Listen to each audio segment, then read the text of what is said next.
let's talk about Everything Everywhere All at Once. Now, this movie So came out. Yeah, how about we let Roland just tell give his us what he take. Yeah. thinks, and then Yeah, I have he like can go 2 whenever. minutes and my family's like Go texting for me. it. So I gotta real quick. I've been wanting to Go for watch it. this movie for so long. The trailer was so compelling. And when I finally watched the movie, it paid off. This is a weird, surreal, incredible movie about a mother, trying to uh, pick the right decision, but never seeming like she is. And it throws you into this amazing multiverse dimension of storytelling where you see silly things, serious things somehow merging into one just impactful things coming together. Andrew was mentioning before how there's this throwaway joke that would be a throwaway joke for any other movie, but they make this so emotionally compelling and you actually care about this universe and they get more in depth and I can't I just everything about this movie was just a hit out of the park for me. I mean, what do you guys think? I know I watched this first and I was kind of ranting about it, but I finally got you guys to watch it. What do you guys think? I I mean, you pitched it so well You as did. well to us. That's Thank you. why it was like, okay, yeah, we're watching it. There was Sorry, genuine go ahead, Andrew. enthusiasm coming from you. I agree. The trailer actually does a really good job. It's a small cast, strangely, for such a multiverse movie that would take us into all these different universes. Jamie Lee Curtis is the big surprise. Yeah. They put her in all this prosthetic makeup, and it's amazing. And she really embraces the character and does a wonderful job with this really repulsive lady. But it's like I said before, it's a movie that tries to be everything all at once. Yeah. And like I said before, it succeeds. It's smart, it's stupid, That was it's gross. meta, it's surface Oh. level. The talk when they did the bagel thing, that bugged me. But it's like, oh, it's even bugging me. Yeah. And so Yeah. that's where I came down on it. It's like all those things that bugged me about it. I thought, is that self-aware? Are they doing that deliberately to bug me? Because they could have been self-serious about the whole thing, which is what I was expecting. Was like, it's going to be Rick and Morty if it were completely serious, and it wasn't. It wasn't completely serious at all. Yeah. There's a Yeah. lot of good humor, and then there were some moments that really strike your heart and make you feel something. And I was like, wow, it's a ride. It's a ride for sure. Yeah, I haven't seen it, but everything I've heard and seen about it is people love this movie, and I want to love it. I just want to hang on, Dan. I just want to quickly say on top of what Andrew said that, like, I completely agree with both of you, like what you guys said, but you forgot to mention that the film managed to still explore like in depth mother-daughter relationship, Yeah. and then and like a marriage, essentially what it takes, how it works. It was genius because not many films actually managed to do that, to stay that true to what themes families kind of take. But that's just my bit. That was probably the best part about it. Yeah. Thank you so much, Roland. You changed my life, obviously, by letting me watch that film. Honestly, it's masterpiece. Yeah. I gotta say, guys, people keep telling me the ending of this movie makes them cry, and like even people who never cry at movies like cry at the end of this movie, and that's what excites me the most. I mean, Michelle Yeoh is a superstar in her own right, but like this movie, it seems like she's carries so much, and the fact that she's playing so many different characters, it blows my mind. But interesting tidbit before we let Roland go. Did you know, I don't know if you know this, but did you know that the role of her husband was originally supposed to be played by Jackie Chan? I had a feeling. Yeah. I mean, the guy looks like Jackie Chan. It was Jackie Chan. Yeah, but go ahead.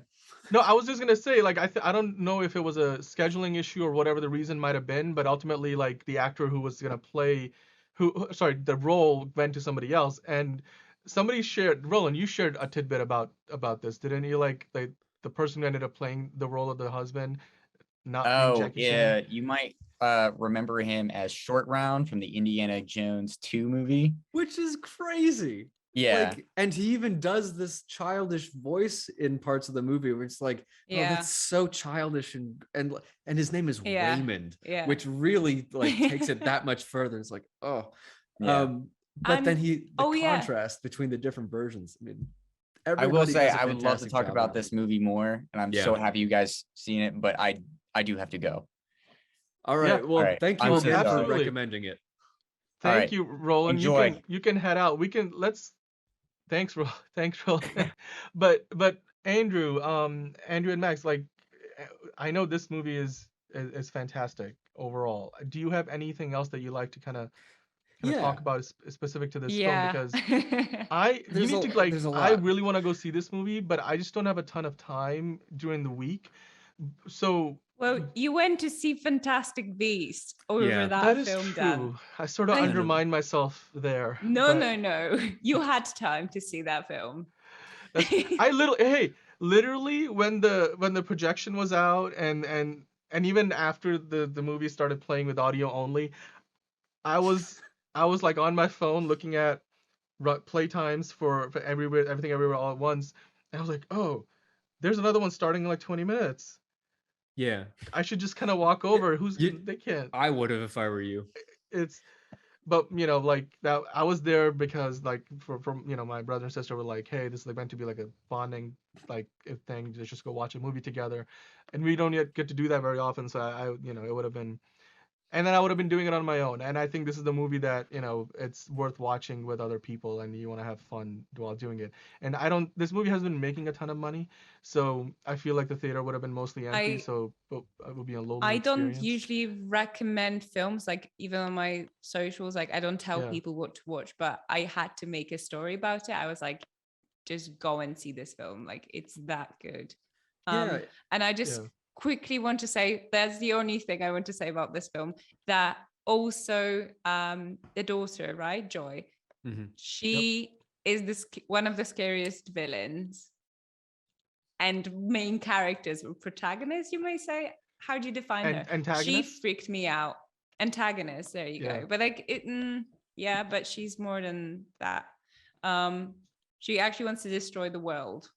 So I would say she's a villain. I mean, more she than was in antagonist. Shang-Chi, right? She was like the two main like she was Simu and Aquafina's I don't know. like friend. But she The one at the was bar that very they keep scary. talking to. Yeah. Wasn't she scary, Andrew, to you? Like No. she was so No, unsettling. in fact, she was one of the things that I didn't like about the movie for a long Really? time. Okay. I didn't love the performance, and then I thought, oh wait, it's because I thought like she's not striking me as evil, but she struck me as like some random girl who suddenly had a bunch of powers, and I thought maybe that's actually a better acting choice. Maybe that's actually a better directing choice, that she's not the arch evil. She's not this caricature of evil. She's a real person who just happened to stumble into some real power. Yeah. And that was, like the more I think about it, the more I like it. The other thing I'll say with regard to the heart of the movie is the way it explains the universe that we're let in on is about the decisions we make in life. And your situation is a result of the decisions you make, and every time you make a different decision, you end up in a different universe. And while this character sees herself as kind of a loser, and you've not somebody you would even pass on the street and look twice at, just runs a laundromat, and like who cares? And yet the whole movie's about her, and it's about her recognizing the greatness within her and all of the potential she has to be something. And you leave it, and she talks to this woman at the IRS, and you see like in another world, we could be in love, or in another world we're friends, or in this world we have something in common. And I love that. It wasn't a political movie at all. It really had genuine heart and real entertainment value. That's what's been missing from movies for me, and that's why I enjoyed this. I mean, look, this Amen. is not the only movie that's coming out this year that's about the multiverse, right? Like we have No. multiverse. The Flash was supposed to come out this year, got moved to next year, but Doctor Strange in the Multiverse of Madness comes out in a few weeks, and that movie, from everything we can tell from the marketing of it, couldn't be any more different than what this movie was or is. And I think Yeah. that goes to show you there's obviously different ways of, storytelling and doing it in ways that are satisfying in their own, respectful manner. So That'll be an I interesting can't wait to see comparison. this movie.